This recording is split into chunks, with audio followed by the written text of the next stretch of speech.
Did you know that J.R.R Tolkien, the author of The Lord of the Rings, actually hated Dune? Written with a separation of 10 years, both Lord of the Rings and Dune have become cornerstones in their respective genres.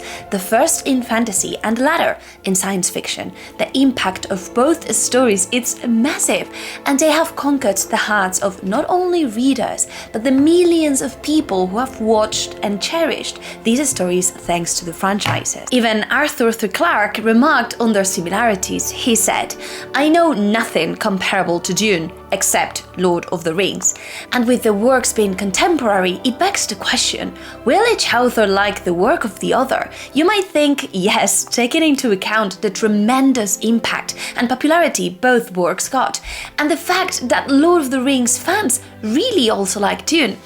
However, the reality is that Tolkien did not like Dune. He intensely disliked it. There are two letters previously unpublished that are relevant to this story and can be found in a Tolkien's library, an annotated checklist. The first one is the one that he sent to Sterling Lanier, who was working at Chilton Books. He actually was a big fan of Lord of the Rings, and he was also a fan of sci-fi. He read Dune first in a magazine in which it was published, and sensing the similarities with Lord of the Rings, he ensured that Dune got traditionally published.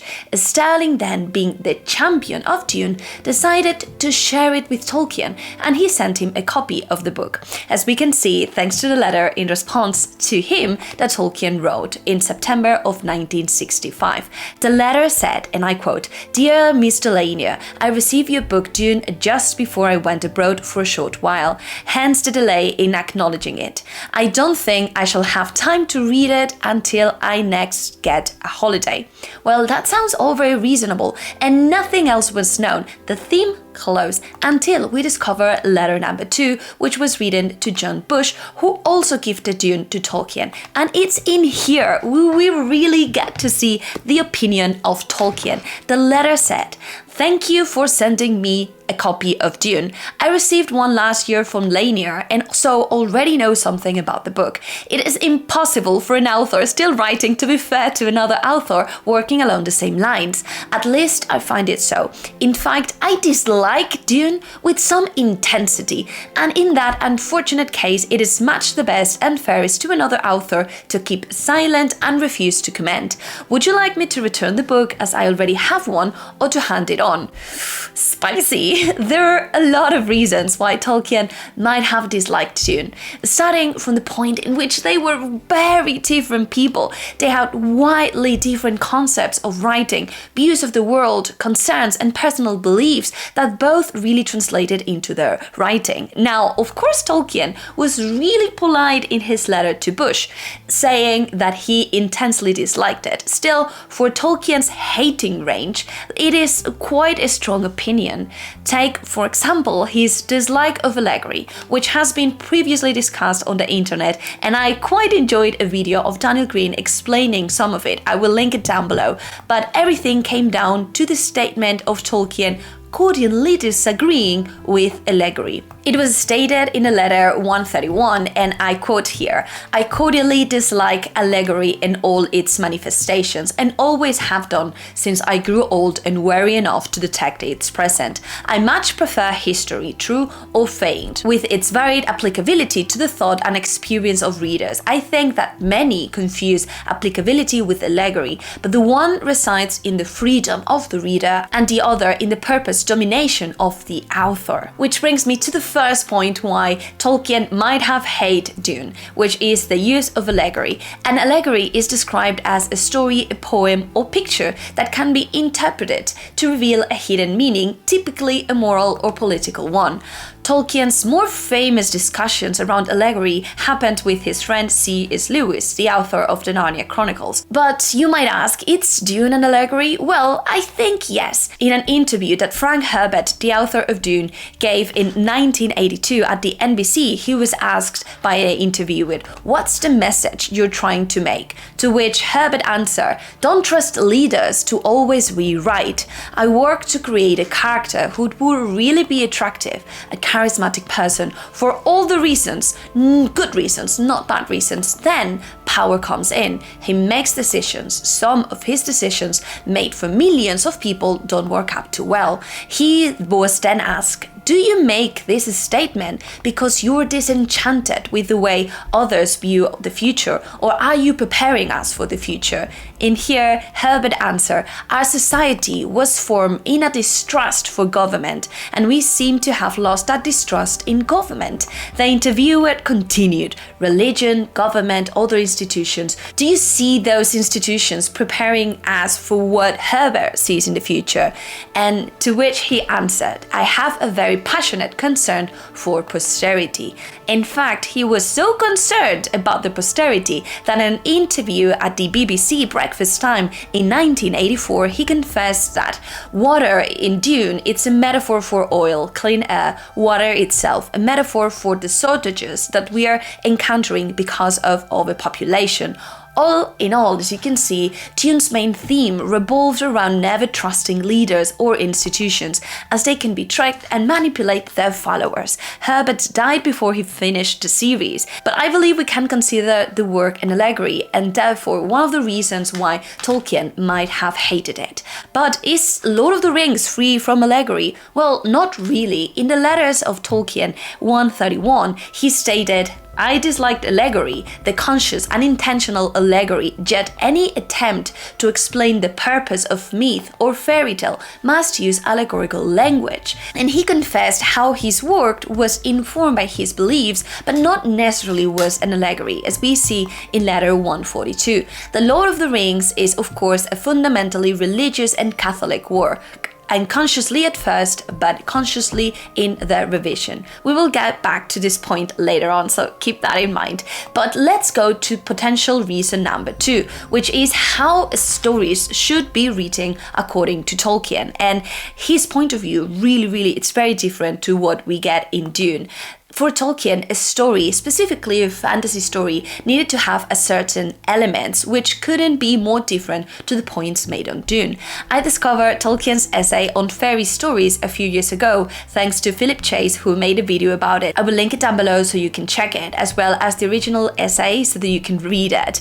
And in here, Tolkien goes on to explain these different 4 elements that we see in his writing and that are key for him. The first one is fantasy, recovery, escape, and consolation. Let's dive deep into the first one, fantasy. It is in this case similar to world building in a way, and it's related to imagination and art. For Tolkien, a story needed to have this combination between strangeness and wonder. A story should free us from the mundane, our reality. Fantasy is understood as a higher form of art, and it's pure because it comes from imagination.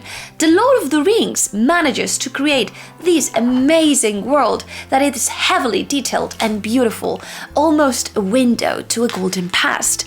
Meanwhile, in Dune, we have a world that has evolved from our own, that repeats constantly the same patterns of power, lust, or greed. It is not a place of wonder, but it is certainly a place of strangeness. But it doesn't spark that joy, as the themes are quite darker and hopeless.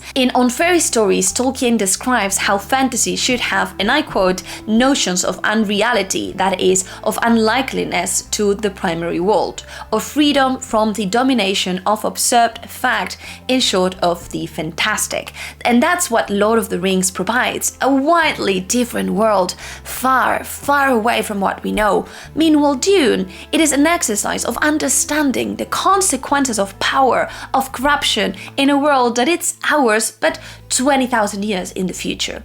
And that leads me to the second point, which is recovery. Here, Tolkien says that we need to have a story that allows us to, and I quote, overcome the tiredness that comes from familiarity, and here the sense of wonder that was basic in fantasy elements comes to life.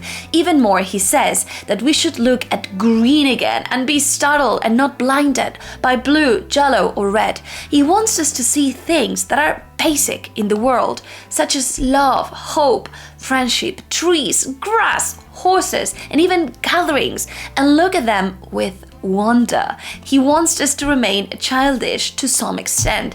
An important point, though, that I want to bring up here is that he doesn't want us to be childish in a sense that stories need to be simple, happy, or needed to be dumbed down for us to understand them. He felt really strongly against these, as we can see from his hate also towards Disney. At a time, Disney was starting to take myths and fairy tales and was bringing them to the wider public. We all know how Tolkien really loved his myths and fairy tales, and making them in the process simpler for the wider public was something that Tolkien quite disliked. He believed in creating happy stories with brighter tones, as we might have in The Hobbit, but he didn't simplify the story, allowing children to enjoy the story for the sake of understanding it.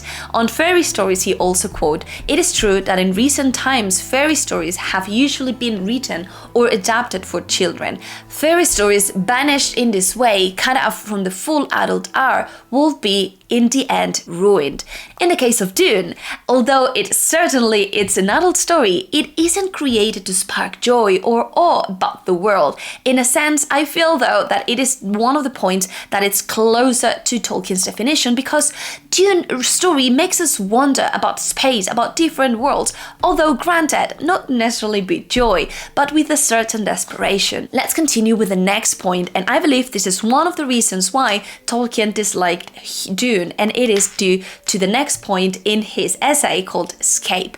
Escape here implies that the author needs to create a world that is profound and that allows us to go into incredible detail. He wants us to get lost in the world. To achieve it, he believed the author needs to use the reason to create a descriptive and detailed world with millions of details so that we can drink from them. He did not want us to necessarily go imagining different elements from the world, as we can see in Lord of the Rings, where not only do we have a beautiful world, but intricate lands, different races, languages, and descriptions. Dune, however, isn't as detailed, as descriptive. It focuses less on how every little piece of the world works, but rather on how the different houses interact, the political maneuvers, the religion impact. Although it is a world in which you can easily get lost, it is more similar to a world because it's our story in the future, rather than getting lost in an imaginative, beautiful, and golden world. Tolkien wrote, and I quote, "There are other things more grim and terrible to fly from than the noise, stench, ruthlessness, and extravagance of the internal combustion engine.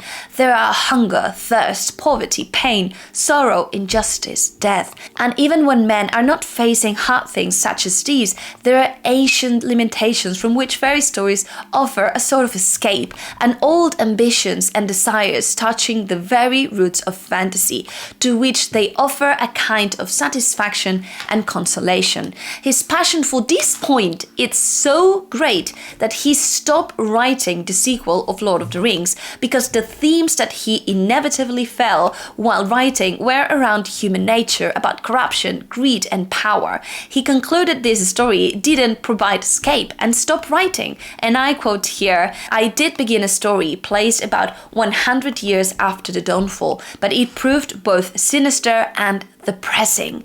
Since we are dealing with men, it is inevitable that we should be concerned with the most regrettable feature of their nature, their quick satiety with good, so that the people of Gondor, in times of peace, justice, and prosperity, would become discontented and restless, while the dynasties descended from Aragorn would become just kings and governors like Denethor or worse. I found that even so early there was an outcrop of revolutionary plots about a center of secret satanistic religion, while Gondorian boys were playing at being orcs and going around doing damage. I could have written a thriller about the plot and its discovery and overthrow, but it would have been just that, not worth doing."